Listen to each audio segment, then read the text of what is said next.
skal jeg vise dere hvordan en profesjonell løgner, patologisk sådan, opererer, vet du. But in August of that same year, the United States government had said that this very man was, quote, a young rebel leader who allegedly fought in Iraq under the flag of Al-Qaeda. Were you aware that our folks were either wittingly or unwittingly meeting with Al-Qaeda on the ground in Benghazi, Libya, just hours before the attack? I know nothing about this, Congressman. I think that's deeply disturbing. I think the fact that your team was meeting with I'm folks... sorry, which team is this, Mr. Yeah, it would have been... We don't know exactly who... Well, it would be helpful... It would have been one of your State Department employees, Madam Secretary. I don't know which one. Perhaps you could enlighten us, or we can get the records we need to do so. Well, but to date, we've not been able to learn that. Well, since we didn't have an ongoing government personnel in Benghazi, I don't know to whom you are referring. Så hun klarte ikke å holde styr på sitt eget State Department, da, for å kalle det det blir da, utenriksdepartement eller noe i den. Skal vi se her. Hør på hva dama sier for noe. Dette er Benghazi, når 4 amerikanske ble drept, inkludert ambassadør Stevens. I have to respectfully disagree. Jeg vil også bare få fram det da, at dette her er han Mike Pompeo, som Trump har valgt inn, som en av kabinettmedlemmene sine. Så jeg var ikke sikker på hvem han var, så jeg ville gjøre litt research på han, og hva er det som dukket opp? Jo, Benghazi-høringskomiteen, og han er en av dem som har grillet denne dama, Hillary, før. Regner med at dette var i, ja, vanskelig å si, 2014 eller noe, tenker jeg. Kanskje 15. Men ok, vi kjører. Many security requests were fulfilled. We'd be happy to get that information for the record. Yes. So I can't really tell what it is you're putting on that poster, but I know that a number of the security requests were fulfilled for Benghazi. Yes, what it shows is that the number of direct diplomatic security agents at the beginning of 2012 and those that were there the day of the murder of 4 Americans is no different.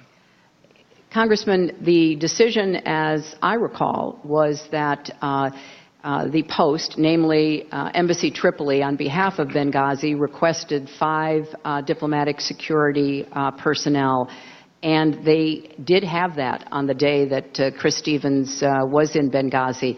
Unfortunately, that proved insufficient in the face of the kind of attack that they were facing. May I put the next poster up, please?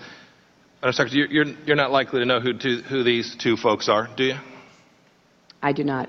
The one on the left is Mohammed al-Zahawi. Who was the head of Ansar al-Sharia, a jihadist group based in Benghazi. The man on your left is Wissam bin Hamid. Were you aware that your folks in Benghazi, Libya, met with that man within 48 hours before the attack? I know nothing about any meeting with him. On September... Der har du et ansikt som ljuger. For det, dette var øyeblikket hvor hun og Obama bestemte seg for å sende Stinger-missiler, Stinger-raketter, folkens. Det er sånn som du kan skyte ned fly med og sånn. Til Tyrkia, eller altså til ISIS da, som var Al-Qaida den gangen. De hadde ikke skapt ISIS ennå. Eller, de hadde ikke lagd navnet ISIS ennå. Og de sendte disse våpnene opp via Erdogan, ikke sant? Tyrkia. Og ned, og så til ISIS. ISIS, mange av dem, kom jo fra Tyrkia, har vi jo funnet ut nå i senere tid. Så, dette øyeblikket, hvor hun forrådet hele verden, for å si det sånn, og gjorde den alliansen, som han muslimen i Det hvite hus gjorde med radikal islam. Punktum. He was killed. Ambassador Stevens sent a cable to the State Department talking about Mr. bin Hamid. Are you aware of that cable? No, I'm not. He said in his cable, he said they, referring to Mr. Wissam bin Hamid, they wanted an introductory meeting. They were here They asked us what we needed to bring security to Benghazi. So your officials were meeting with this man on the ground in Benghazi, Libya, discussing security. Wow. Before that. Wow. But in August of that same year, the United States government had said that this very man was, quote, a young rebel leader who allegedly fought in Iraq under the flag of Al-Qaeda. Wow. Were you aware that our folks were either wittingly or unwittingly meeting with Al-Qaeda on the ground in Benghazi, Libya, just hours before the attack? I know nothing about this, Congressman. Du ljuger, Hillary. Så det renner av deg.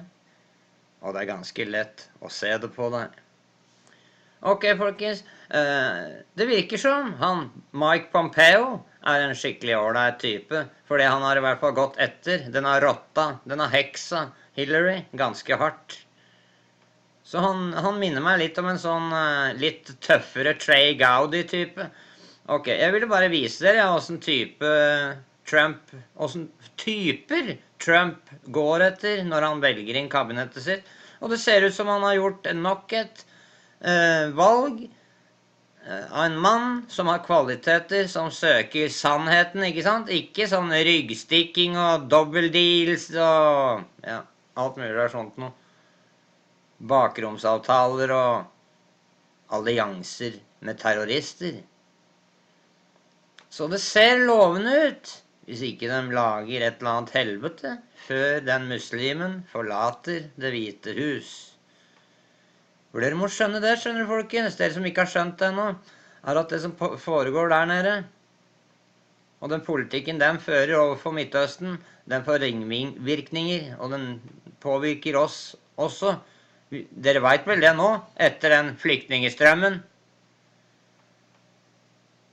Jeg trenger vel ikke å si det om igjen, at jeg sa det når ISIS sa det, vet du, den 18. februar 2015, at vi vil skape en flyktningestrøm på minst 500 000, hvor vi vil sende våre krigere for å lage terror i Europa.